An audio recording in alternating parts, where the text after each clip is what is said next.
Hey guys, inside number 2, we're in chapter 10 of Hebrews 10. Now this is beautiful. This is talking of how Jesus enters our life, and then gives a really great motivational speech in verses 19 through 39 that just like gets you pumped. So it's just really good. So verse 1 starts off with, "For the law, having a shadow of good things to come, and not the very image of the things, can never with these sacrifices which they offered year by year continually make the comers thereunto perfect." So talking about how they're sacrificing every year was what they traditionally did, is that actually doing that is not going to create that perfectness that you're desiring or that you're aiming for. What is going to do that is looking for Jesus Christ. When it says, "For the law of having a shadow of good things to come," remember we just talked about he is the high priest of good things to come. And the shadow exists if there's light and you're following him, because he's the light. There goes the shadow. That's why they're using that as an example of how to understand that. So it's not a visual image of a sacrifice that you can do. Sacrifices are going to look different now, and we're going to talk about that in another insight about how you can, I think it's the 5th one I planned that in, about how sacrifices look for us now, because we're not out there sacrificing animals. It is going to look different, but that doesn't mean it's actually a higher way to sacrifice, because they were bringing sacrifices. They're like, "Oh, we've got this most perfect lamb," and they chose the perfect one, and that was it. And that was their repentance and their refocusing that they did yearly. If you remember back to last year's "Come Follow Me." But actually, what Paul's teaching here, because this is his words, not necessarily his writing, but this is his words and his teachings, is that isn't actually, you're kind of missing the point on that. It's about a refocusing daily on Christ. That's what will get you there. So there's that. And then you go over to 10 and 12, and I mean even 11 in there, but the which we, Shakespearean writing I call it, "But the which will we are sanctified through the offering of the body of Jesus Christ once and for all." So basically Jesus is in the game. You can read this again in 12. "But this man, after he had offered one sacrifice for sins forever, says, sat down on the right hand of God." Now, he's not sitting there just hanging out. He's in the game with us. That means that he took his seat as a God next to our God, so our Heavenly Father. He sat there. He's now like, I've got this power to overcome death. I've already won the game. Can't be undone. Atonement is done. I've completed that and can't be undone. So I'm taking that place. So I'm now in the game with you. And we've got this. You've just got to hang on through it. And the way you're going to do that is relationship with me and living the gospel and doing things like reading scriptures daily and saying prayers and talking to him and creating that spiritual place within you that we just talked about in insight number 1. To have that. That's how you're going to do that. Also too, in 19 through 39, again, the best motivatable speech to keep you going. So of them that believe, those that believe, here's what you're going to do. You're going to go boldly, draw near, have an assurance of faith. There's a whole lot of things in here, and I've marked them all up. Get it? You really want to see that one? Look at it. Yeah, some really good things. So go and mark your own what stands out to you. I've marked what stands out to me. Mark what stands out to you. I did like verse 24. It says, "Let us consider one another to provoke unto love and to good works." Because we need one another. Now, these are new ways you can sacrifice. These are ways that you are better off sacrificing. Rather than sacrificing the perfect lamb from the flock, because most of us aren't sheep farmers these days, here's ways I want you to sacrifice that are actually going to show your love for God and for Jesus Christ. So there's some really good things in there. I like that one because I've put down there that, living in Christianity, it's a team sport. We've got to stick together. This is a team. We're not individuals playing this game. It's not an individual race. This is a team race. And none of us are actually going to cross the finish line without Jesus' help. He fills in those gaps, the handicaps that we have. And I've shared that example before of a handicap when I was doing athletics and as I was getting older. And I was a discus thrower, so I was not a sprinter.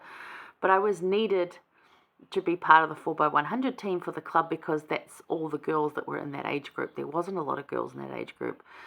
And Anyway, so the last race they ran of that season before I finished up, they gave us handicaps. So they put me ahead 20 spaces, and they put the fast girl, and as she was fast, they put her back 20.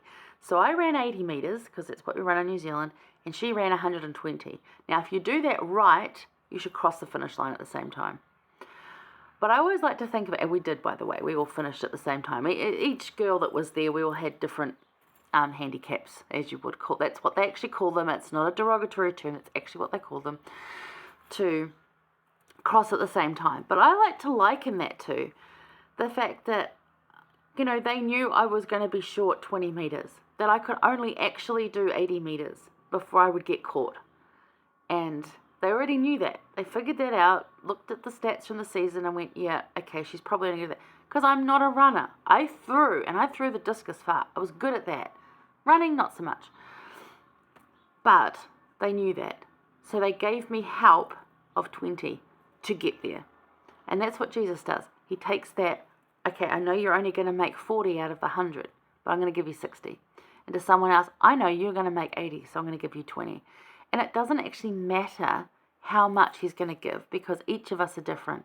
But what we can do is support each other to help us all get there more. Because if we're someone who can do 80 or 90, then we need to be helping someone that's got 20 or 30 going on right now. We can do that. It's together.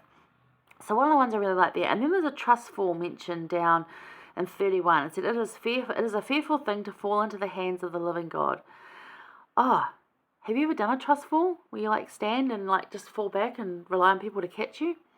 It's terrifying, especially when you're not little. Because it's a hard ground you're going to fall on if they don't catch you. So it's a really hard thing to do.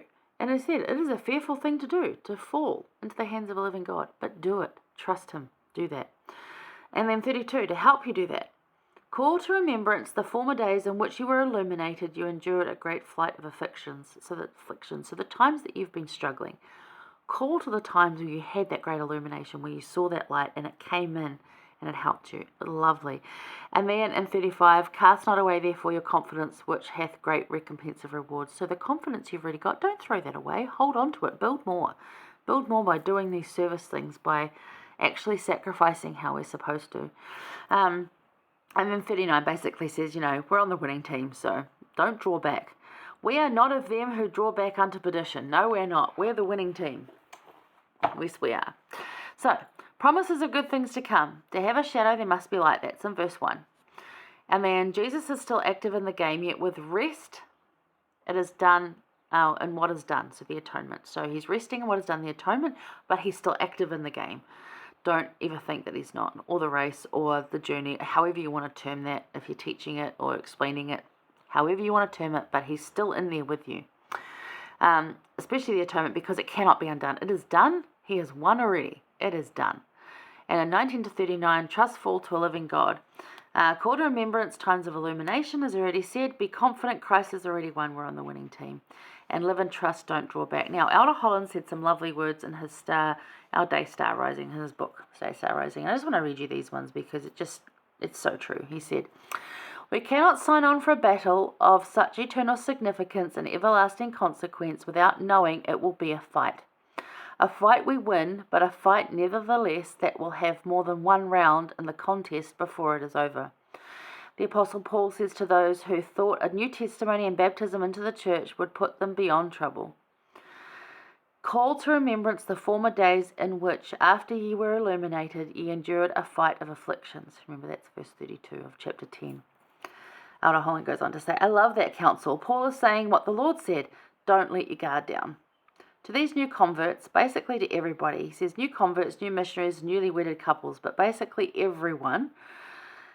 For if ye have need of patience, that after ye have done the will of God, you might receive the promise. If any man draw back, my soul shall have no pleasure in him. We are not of them who draw back unto perdition.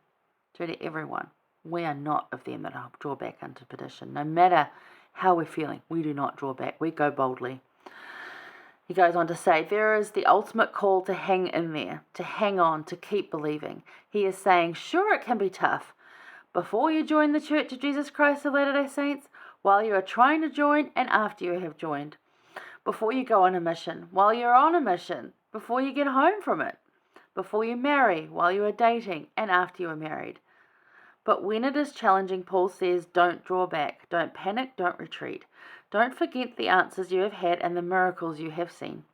Don't just trust the spiritual experience you have already had, even as you wait for another. That tenacity is what saved Moses when the adversary confronted him. This is what saved Joseph Smith, and it is what will save you. I just love that because it is so true.